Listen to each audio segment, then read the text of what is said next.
last year we went into the season expecting the Lakers to be among the final teams at the end, be in the playoff mix, and none of that happened. Their big three was awful, terrible. And we go into this offseason, we still don't really know what that team is. We're trying to figure it out. What I can tell you it's a mismatched mess. So you're looking at all these guys who don't shoot the ball well in a league where shooting is not only at a premium, but for the last 15 years in this league, every team that's had LeBron James, it's shooting. Right. And their best shooter amongst all these guys is Kendrick Nunn, who hasn't played in a year, and we don't even know how healthy he's going to be at the start of the season. I just do not believe, and this can be used as receipts later. You can use this against me, I guess, Lakers. Yeah. I don't believe that the basketball people in this organization believe that this is a group that's actually going to work. All right, Kyle, after hearing Wendys' comments, what do you think of this Lakers team? I agree with him. I agree with him on the fact that like building a team around LeBron James is about shooting. And in reality, the whole plan of the Lakers going back to when they first got LeBron and when they traded for Anthony Davis was that by now it would be Anthony Davis's team. And that's just hasn't happened because of Anthony Davis's cataclysmic number of injuries. So even if they're like a better team this year than last year, which they probably will be, they're living with the consequences of bad decisions past. And they have no other way to pivot because they used all their draft picks on Anthony Davis. They traded, Danny Green for Dennis Schroder, and obviously that didn't work out. And Dennis Schroder walked away, and Lakers fans bullied him into leaving the team, and now he's obviously back. And Lakers fans are just happy to have some sort of relief. And they gave up all their picks for Davis and then gave up all the young players for Russell Westbrook. And because of Westbrook's contract, they were going to have Westbrook for 2 seasons. And the first half of the first season went so poorly, they didn't foresee that was even a possibility. So, yeah, I think they're just kind of putting whoever they can together. Like they used the mid-level exception on Lonnie Walker, and that was just a really weird decision. Like maybe Lonnie Walker has a breakout year, but I just don't know where he's going to find the minutes. Yeah, I'm with Windhorst on that one. Like I don't know exactly what that team is going to be because I don't know who's going to be where and what they're going to do. And, he talks about the shooting numbers, talks about all these guys being, we know how bad Russell Westbrook is at 3-point shooting, a 30% shooter. Then you get into it with their additions, Beverly, who's about like a 34% shooter. You talk about Schroeder, who's about like that level as well, 35% shooter. These are just not how you build a LeBron James led team, right? We have a track record. We have a history. We know what works. And I don't know if they think they're being ahead of the curve. Like you said, is it just you're signing names? Is he just, you literally have like a hat and you're just pulling names out of it and just saying, all right, let's throw it all at the board. We're going to treat this like, that scene in Moneyball where Brad Pitt's just throwing the names on the board. It kind of feels like that's what the Lakers process is whenever they're picking these guys, because I think Dennis Schroder on his own is a good player. He didn't help my Celtics. My Celtics decided, okay, well, let's shop him out at the trade deadline. And the Celtics were the better for it. It was the right decision. You look at a guy like Beverly. Okay, Beverly's a dog. I love Patrick Beverly. I'll put that out there. Everyone's making fun of him for what happened with the Minnesota Timberwolves. Crying and throwing the jersey. Oh, yeah, my favorite. You mean my favorite moment of the basketball season? Yeah. I think the Lakers need a guy with that type of energy. But when you bring a guy like Beverly, do you really need a guy like Schroeder? When you bring in a guy like Schroeder, do you really need a Westbrook? The Westbrook decision is still one that looms large on this team. Hearing that the Spurs are interested intrigues me just because I'm trying to find anyone that makes sense for Westbrook. I just don't know where you go with him at this point. Well, let's put this out here. If the Spurs traded for Westbrook, they would immediately waive him. Like this would just be for financial purposes, not that he would ever play a game for the Spurs. It's just like facilitating a deal and getting draft picks. But even then, what's the next step? They get rid of him. They send him to the Spurs. Spurs waive him. He has the same tenure as Carmelo Anthony with the Hawks. So then what's next for him? Because right now he is on that Carmelo Anthony track wine into darkness, that descent into darkness. He's basically going to become Blake Griffin on the Nets, is basically the role of the remainder of Westbrook's career, is just the former star trying to find a role in the league. And if you do that, you can have a 5 more year career of playing basketball if you just find a role, which might end up happening on the Lakers anyways, because he's probably going to go to the bench if they start the season with Westbrook. And it's just he says he's cool with the Patrick Beverly thing. I don't know how to read that, because they hated each other as of 2 years ago, as of last year, as of probably 2 days ago. They might still hate each other, even though they're on the same team. And the thing about value with Dennis Schroder is basically if Dennis Schroder was some sort of unseen value, he wouldn't have been available in September. Like he wouldn't have been available 2 weeks before people report to training camp. The signings that get made 2 weeks before training camp are guys who you might cut when you want to promote a G League player. Like Dennis Schroder wouldn't have been available to the Lakers. So he's just a dude, third point guard on the bench in case Westbrook gets hurt, and he's only cost $2 million. Like at a league minimum, he's worth it. And when he's not at a league minimum, he's not worth it. So yeah, they're just kind of like throwing stuff at the wall and seeing what sticks. And when it comes to Beverly, like they got Beverly, but they had to give up Talen Horton-Tucker to make it happen. So like they sold really low on Talen Horton-Tucker. Okay, but you know what? They finessed everyone for the last calendar years, making everyone think that Talen Horton-Tucker was the key to the next big trade. The Lakers really oversold that guy's value when it was all said and done.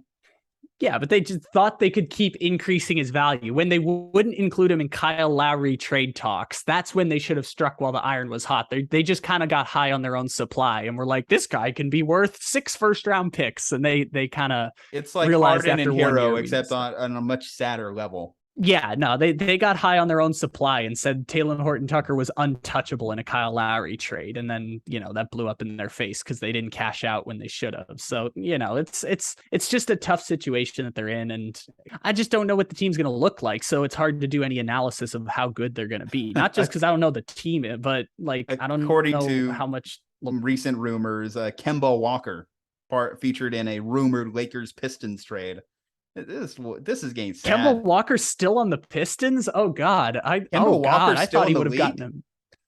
No, because I knew he was a Knick last year and he got moved to the bench and then benched for the season. But like he got traded to the Pistons to like facilitate a trade so that the Knicks could sign Jalen Brunson. I just assumed the Pistons would have bought him out. I didn't realize he was still in the purgatory of Detroit. Sorry, Kemba. Do they have Shaq's son on their G League team? Did I imagine that? Is that another thing that they're doing? They're turning into just a pure family business. I think Jeannie, she's got to do something. She's got to blow this thing up and just try and figure it out. And the problem is, I say blow it up, but you also have LeBron James. You just signed the 2-year extension, right? That just happened this offseason too. They decided that they weren't good enough to tell LeBron James no. They were not in a position to tell LeBron James no because they still make a shit ton of money off LeBron James. But like this is the third different iteration of the meme team. Remember when LeBron first got there and they got Michael Beasley and Lance Stevenson and JaVale McGee because LeBron thought that value in the NBA was getting guys who got made fun of on the internet. And I mean, that was when they were at their best. Or wait, they missed the playoffs that year. Wasn't McGee in the bubble on the bubble team? Yeah, McGee was in the bubble, but like that team that first year missed the playoffs because LeBron got hurt, and then they tried to trade all the young people, and all the young guys got salty, and then they traded him for Anthony Davis anyways. But no, McGee was still on the team. Just that first year, 2019, when it was Lonzo, Kuzma, Ingram, Lance Stevenson, JaVale McGee, Nick. I don't think Nick Young was there, but basically they just had the meme team with LeBron and they missed the playoffs. And this is like the third time they've done that. Like both of them are going to make a lot of money and be like average. It's just the expectation was set so high. And I think the cog in the whole machine is the fact that they like one just threw away all their draft picks and young players, like whether it's getting Russell Westbrook or getting Dennis Schroder or whatever else. They just kind of threw away all their picks and players. And this is usually like when LeBron James leaves and goes to another team and leaves your team in disarray. But now LeBron wants to stay because he wants to live in Los Angeles and play with his son. And it's just, they're just going to be like average and make a lot of money and sell a lot of jerseys. I can't wait until Bronny's a Laker, gets to join in on whatever this mess turns into 2 years from now. Avery Bradley, DJ Augustine. I'm just looking at the roster. Thomas Bryant was a nice signing, but I mean, I just unless everyone stays healthy. Okay, let's say everyone stays healthy. Let's play it from a positive standpoint. Let's say Anthony Davis has his most healthy season ever. Is this a team that's you can see competing for a championship? Dare I say? I mean, if you can promise me good health and Westbrook comes off the bench and they have.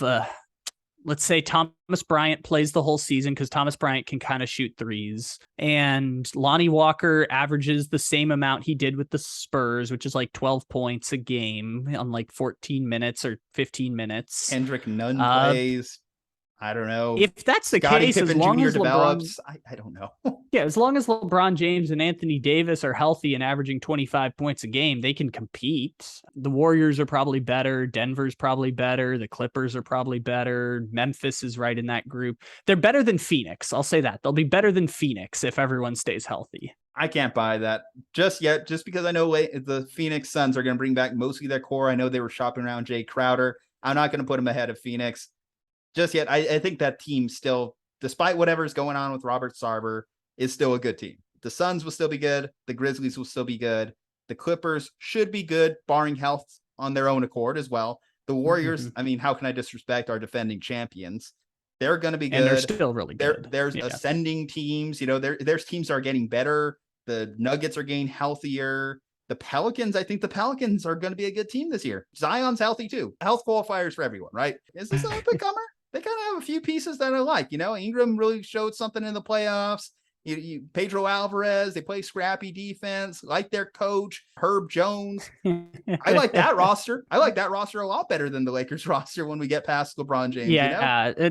Basically, let's say with full health, the Lakers will be like the 2018 Pelicans, let's say. So like they can make the second round, maybe win a second round series, but nothing any more than that. Like maybe compete in the second round. The Lakers are in that group that's like making the playoffs would be a success. Getting a 7-game series would be a success. And if they play, I don't know, like Dallas, their team is at least constructed to compete with Dallas because like LeBron can guard Luka and Anthony Davis will just eat inside. Hopefully, will not just settle for mid-range jumpers against Joe Schmo center for the Mavericks. Like they can compete matchup wise, but like there's no guarantee of any of that. Like it's just so unknown. They're not going to win a championship. Right? No. That's the thing too. Like, throughout the course of the season, let's say they stay healthy, everyone's on there.